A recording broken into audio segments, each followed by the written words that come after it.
Hola, ¿qué tal? Buenas noches. Hoy es el día de Goku, 9 de mayo, que ya tiene desde el 2015 que lo estamos celebrando. Y se me ocurrió que era una fantástica opción hoy grabar un video acerca del origen del nombre de Goku y de en qué se basó el maestro Akira Toriyama para darle nombre a nuestro personaje favorito. Bueno, de hecho, el maestro Akira en los inicios de Dragon Ball se basó en este libro que tengo aquí enfrente que se llama Viaje al Oeste, Las aventuras del Rey Mono. Y es por eso que decidí iniciar con este video. En el capítulo 1 se explica cómo llegó a tener ese nombre el personaje en el que se basa Akira Toriyama para Goku originalmente, porque de hecho él quería que fuera un monito, ¿no?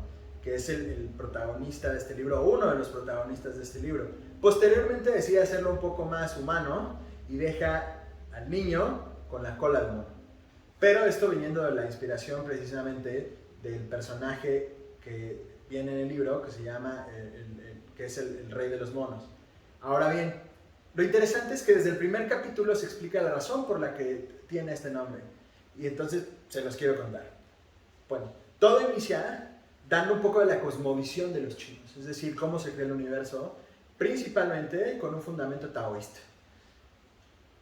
En esta cosmovisión que explican de la mitología china, pues como muchas otras culturas, ellos le dan a todo lo que está creado un origen divino, una raíz divina. Dentro de esta raíz divina, ellos cuentan, a diferencia de otras religiones, que el ojo humano sí vio el inicio de todo y el protagonista, el humano que lo vio, se llama Panku. Panku tiene algunos superpoderes, es como Adán, pero con superpoderes para los chinos. Y dentro de estos superpoderes, además de que presencia el inicio de todo, después de que todo era caos, niebla, etc., bueno, él participa. Se supone que Panku era básicamente la unión del yin y del yang. Así se da origen a Panku, y él es el encargado de hacer una diversificación de lo bueno y lo malo, de lo oscuro y lo claro, pero siempre entendiendo que Panku es la luz. Así las cosas, empiezan a explicar también en la mitología china que el tiempo está dividido en lapsos de 129.600 años y que estos 129.600 años están formados por eras, que son básicamente 12 eras de 10.800 años. Cabe aclarar que cada una de las eras tiene un nombre y cuando van avanzando, bueno, pues se acaban las 12 y vuelven a empezar estas 12 en el mismo orden con el nombre que tienen originalmente. En la primera era, básicamente Panku se termina de encargar de arreglar las cosas, un poquito del caos que hay, pero no es hasta la segunda era cuando ya están los elementos principales, de acuerdo a la cultura taoísta, que son el agua, el metal, el fuego, la madera y la tierra. Esos son los elementos principales. Y no es hasta la tercera era que cuando ya se crea todo como nosotros lo conocemos actualmente. De hecho, es en la tercera era cuando se supone que ya tenemos la fuerza que da origen al destino de la naturaleza, que está basado, de hecho, en tres fuerzas, que es el cielo, la tierra y el hombre. Después empiezan a explicar un poco, empiezan a adentrarse ya en dónde vamos a citar la historia. Panku divide la Tierra y la divide en 4 grandes continentes, y esos 4 continentes tienen un nombre en específico, pero básicamente están relacionados con los puntos cardinales, uno al norte, uno al sur, uno al este y uno al oeste. Por razones obvias, al ser un libro oriental, la historia se sitúa primordialmente en el continente del este. En ese continente hay específicamente 3 islas y 10 islotes en una ciudad que se llama Aolai. Y en esas 3 islas y 10 islotes, básicamente nos quedamos en las 3 islas y los 10 islotes. Estas 3 islas y los 10 islotes son conocidas como la morada de los inmortales. En esa morada de los inmortales, hasta arriba de una de las islas, hay una montaña. Esa montaña se llama la montaña de las flores y los frutos. Arriba de esa montaña hay una piedra inmortal, y esa piedra inmortal da luz a un huevo. Los elementos actúan sobre el huevo y ese huevo toma la forma de un mono. El mono eventualmente cobra vida y ese monito, bueno, baja con los otros monos y con las otras bestias y se empieza a llevar increíble con todos. Pero, por obvias razones, al ser él un mono, con los que se lleva mejor, pues es con los monos. Empieza a interactuar con ellos y los monos tampoco es que ellos fueran como que fueran muy elaborados, al contrario, ellos eran muy simples, tenían diversiones como muy sencillas, y en una ocasión en la que estaban en el agua, alguien se pregunta, oigan, ¿y de dónde viene el agua? ¿Por qué no la seguimos? Y ahí van todos los monitos buscando el agua a ver dónde era el origen. Llegan ellos a una catarata. En esa catarata, todos se quedan ahí, se asombran de la catarata con un poco de miedo y a alguien se le ocurre decir, yo digo que nombremos al rey de los monos, al que atraviese la catarata y vuelva sano y salvo y nos diga qué hay del otro lado. ¿Y quién creen que fue el que levanta la mano, que no tiene miedo y que va a la aventura? Pues sí, el protagonista, el que viene el mono de piedra. Entonces, el mono de piedra avanza, atraviesa la catarata y se da cuenta de que del otro lado lo que había era un puente de luz. Ese puente de luz avanza un poco y se descubre que más allá del puente de luz había un palacio. Un palacio, por cierto, deshabitado, que aparentemente estaba súper agradable. Entonces, regresa con los monos, les explica qué hay. Obviamente ellos tienen un poco de miedo, pero puede más la curiosidad que el miedo. Entonces todo el mundo lo sigue y ya estando del otro lado, llegan al palacio y deciden quedarse a vivir ahí. En ese momento es cuando el mono de piedra les recuerda, compañeros, quien goza de confianza, quien no goza de confianza no puede realizar ninguna hazaña. Así que bienvenidos a esta nueva que es su casa. Pero además les recuerda que ellos tenían un trato y que si él hacía lo que ya había hecho, lo iban a nombrar el rey de los monos, y los monos cumplen con su palabra y lo nombran no solo el rey de los monos, sino el hermoso rey de los monos. Así pasan 300 o 400 años y todos están ahí felices. Además de que están felices, están cumpliendo con la idea de que él era el rey, los banquetes eran en torno a él, todo era en torno a él.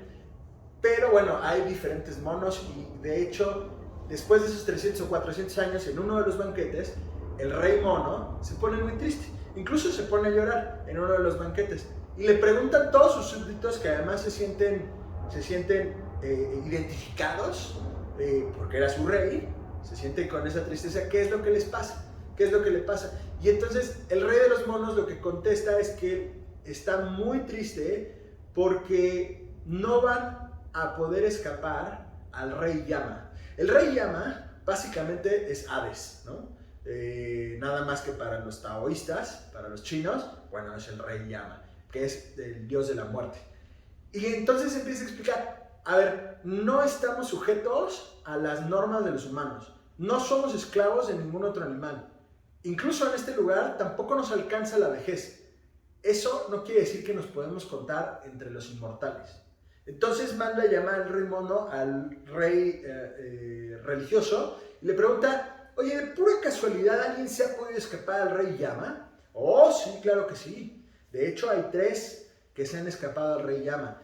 Los sabios, los inmortales y los budas.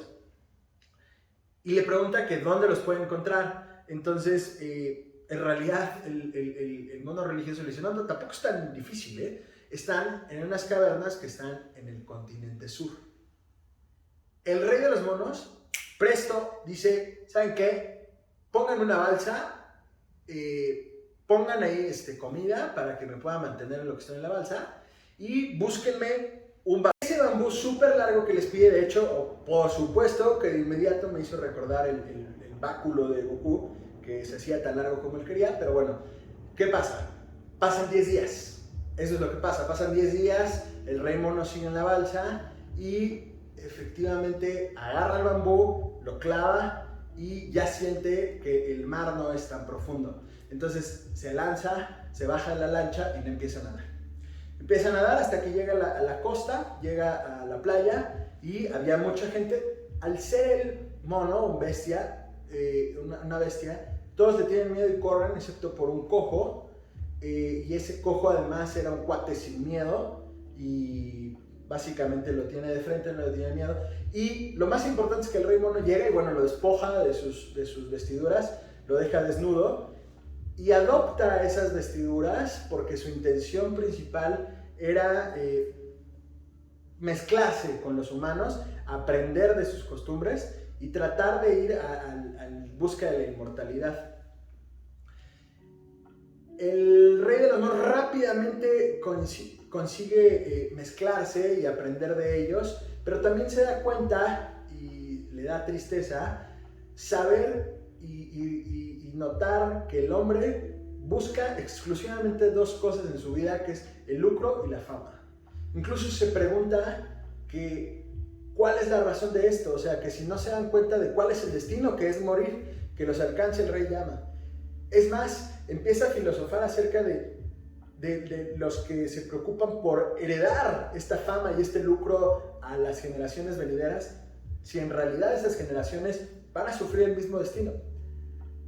Sin embargo, el rey de los monos nunca pierde el interés en seguir buscando el tema de la inmortalidad, pero nadie le interesa, nadie sabe del tema y lo más importante, no encuentra información al respecto. Bueno, pasa tanto tiempo que son 9 o 10 años y sin querer cruza todo el continente caminando y vuelve a llegar a la costa. Una vez que llega a la costa dice, pues vamos a volver a empezar. Se vuelve a subir una balsa y emprende el viaje de nuevo y llega al continente del oeste. Camina y ahí es cuando realmente lo empieza a atrapar la tristeza y la decepción acerca de su proyecto. Porque se da cuenta que básicamente está deshabitado este continente, o casi, y es por eso que lo atrapa este sentimiento, pero llega a la montaña del corazón y de la mente. En la montaña del corazón y de la mente, estando ahí, escucha algo, y ese algo en realidad era un leñador que estaba cantando una canción, y esa canción le llama la atención porque habla de los inmortales.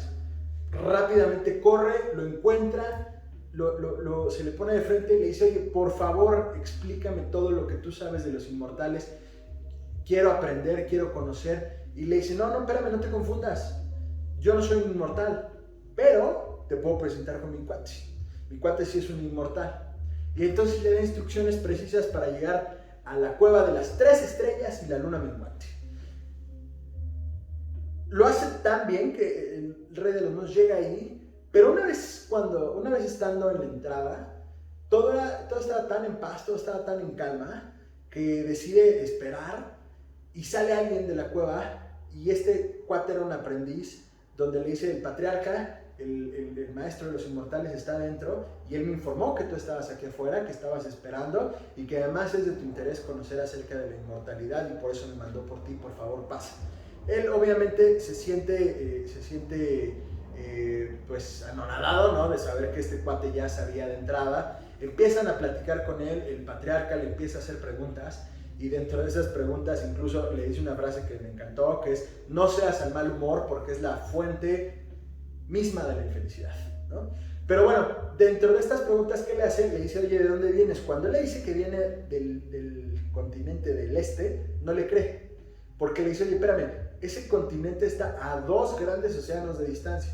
Pero bueno, el rey de los monos le explica que no llegó ahí rápido, que se tardó 10 años en el viaje para llegar ahí, y ya le hace un poco más de sentido.